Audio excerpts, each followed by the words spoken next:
Allah subhanahu wa ta'ala dit dans le Coran Karim, Qul lillahumma malikal mulk. Dit Allah, c'est lui le maître de la royauté. Tu'til mulka man tasha wa tanzi'ul mulka mimman tasha. Il donne la royauté à qui il veut, il arrache la royauté à qui il veut. Wa tu'izzu man tasha wa tudhillu man tasha. Il l'élève qui il veut et il rabaisse qui il veut. Biyadika al-khayr. Dans sa main se trouve le bien. Innaka ala kulli shay'in qadir. Et de chaque chose il en est capable. C'est lui qui fait entrer la nuit dans le jour et le jour dans la nuit. C'est lui qui fait sortir le mort du vivant et qui fait sortir le vivant du mort. Et il donne à qui il veut sans compter. Dans un autre verset, Allah subhanahu wa ta'ala dit il n'y a pas une créature sur terre, il n'y a pas une bestiole. Il n'y a pas une créature sur terre, une créature qui marche à deux pattes, une créature qui marche à quatre pattes, une créature qui marche à 1000 pattes, une créature qui rampe, une créature qui est dans l'eau, dans le ciel, une créature qui vole. N'importe quelle créature, là il dit وَمَا مِن دَابَةٍ فِي الْأَرْضِ إِلَّا عَلَى اللَّهِ رِزْقُهَا. Il n'y a pas une seule créature dabba qui est sur terre dont sa subsistance, c'est-à-dire ce qu'elle doit consommer pour vivre, sa nourriture, sa boisson. وَمَا مِن دَابَةٍ فِي الْأَرْضِ إِلَّا عَلَى اللَّهِ رِزْقُهَا. Il n'y a pas une seule créature dont sa subsistance n'est pas à la charge d'Allah.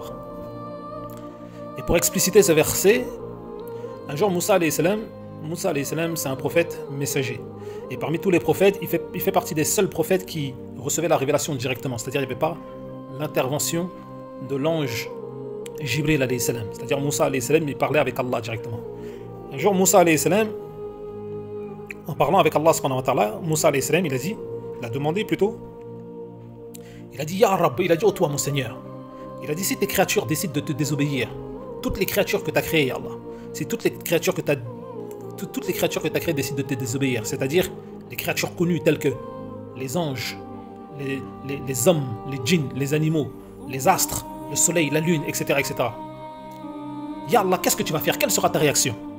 Allah il a répondu à Moussa en disant oh toi mon serviteur Moussa, si les créatures que j'ai créées, les 7 cieux, les 7 terres, ainsi que les anges, les djinns, les hommes, les animaux, les insectes, si eux tous décident de se rebeller contre moi et me désobéir, je vais ramener une autre créature que j'ai déjà créée, qui va venir tout avaler comme une bouchée de pain.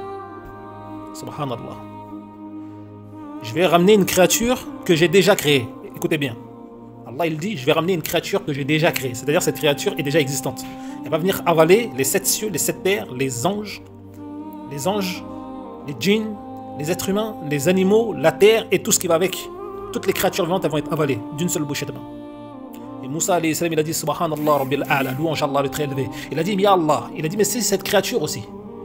Elle décide à son tour elle aussi de te désobéir, Ya Allah. Quelle sera ta réaction? Allah il a dit oh toi Moussa mon serviteur, sache que cette créature aussi si elle décide de me désobéir, je vais ramener une autre créature que j'ai déjà créée, qui va l'avaler elle aussi comme une bouchée de pain. Et Moussa alayhi salam étonné, il a dit Subhanallah Rabbil A'la, louange Allah le très élevé. Il a dit mais Ya Allah, où se trouvent ces créatures? Où elles sont? Allah il a dit je les ai déjà créées, elles sont dans un autre univers. Et la dernière créature en question dont je t'ai parlé, actuellement elle est déjà en train de brouter de l'herbe. Allahu Akbar. C'est-à-dire mes chers frères, mes chères sœurs, en réalité nous, on ne connaît pas la grandeur d'Allah. On ne connaît pas la grandeur et la puissance d'Allah. Il faut méditer 2 secondes. C'est-à-dire Allah il a déjà créé une créature que s'il le veut il va l'envoyer, elle va sortir d'un autre univers, d'un autre royaume, on ne sait pas qu'Allah a déjà créé, elle va venir avaler tout ce qui se trouve en dessous du trône d'Allah, les anges, les djinns, les êtres humains, les animaux, tout le monde comme une bouchée de pain. Et Allah subhanahu wa ta'ala il dit cette créature elle est dans un autre univers et actuellement elle est en train de brouter de l'herbe. Allah il lui donne son risque. C'est pour ça Allah il dit وَمَا مِن دَابَةٍ فِي الْأَرْضِ إِلَّا عَلَى اللَّهِ رِزْقُهَا. Ça c'est sur terre, mais dans l'univers tout entier, toutes les créatures vivantes qui existent, leur subsistance est également à la charge d'Allah. Allahu Akbar. Parce qu'Allah il stipule bien à Moussa alayhi salam, il dit c'est des créatures que j'ai déjà créées et elles sont dans un autre royaume, dans un autre univers. Et ça revient également avec un autre hadith que Rasulullah sallallahu alayhi wa sallam il dit Allah subhanahu wa ta'ala il a créé entre 60 à 70 000 univers. Notre monde à nous, c'est-à-dire notre monde connu à nous, le trône d'Allah, les 7 cieux, les 7 terres, etc. n'est qu'un univers parmi les 70 000. La ilaha illallah. Mes chers frères, mes chères sœurs, billah al-azim, on ne connaît pas la grandeur d'Allah. Je vous donne encore un dernier hadith. Le prophète alayhi salatu wa sallam il a dit nul ne connaît l'étendue et l'immensité du trône d'Allah. Et Allah il dit dans le Coran Karim, Ar-Rahman, Ar-Rahim, ala l'arshi istawa, le tout miséricordieux s'est établi sur le trône. Et le prophète alayhi salatu wa sallam dit, il y a 4 anges qui portent le trône d'Allah. Allah lui-même dit dans le Coran, ils seront renforcés par 4 autres anges qui viendront les secourir et porter le trône d'Allah le jour du jugement. Et Rasul sallallahu alayhi wa sallam il nous explique, il dit Allah m'a autorisé de vous donner la description d'un seul ange. Il a dit il y en a un, sa tête touche le trône et ses pieds descendent en dessous des 7 terres.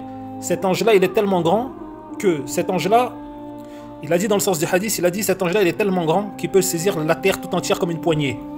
Allahu Akbar. Mes chers frères, mes chères sœurs, Billah al-Azim, on ne connaît pas la grandeur d'Allah. On ne sait pas c'est qui Allah. C'est pour ça qu'il y a l'imam Ahmed al-Ghazali, il écrit dans son livre La Citadelle de Dieu, il dit le mot Akbar n'est pas assez Akbar pour signifier la grandeur d'Allah. Il dit parce que Akbar est un mot créé, qui est compris par une compréhension humaine qui est créée.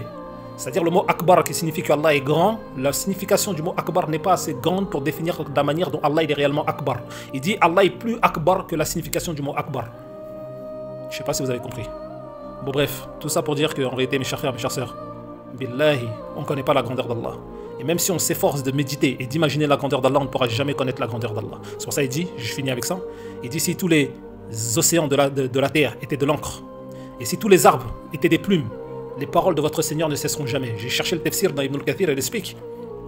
Il dit que ça veut dire si Allah il devait décrire sa grandeur, et que nous on utilisait l'encre de la mer et les plumes pour pouvoir écrire comme une dictée, ce qu'Allah nous dictait d'écrire, Allah il se serait défini avec éloquence sa puissance, sa grandeur. Il n'aurait pas fini de se décrire qu'on aurait épuisé les océans de la terre et toutes les plumes du monde, on les aurait épuisées. Allah serait toujours en train de définir sa grandeur et sa puissance car il est illimité en réalité.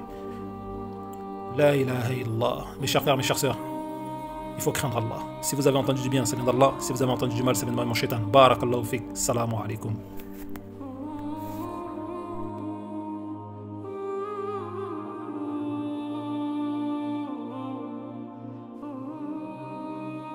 أشهد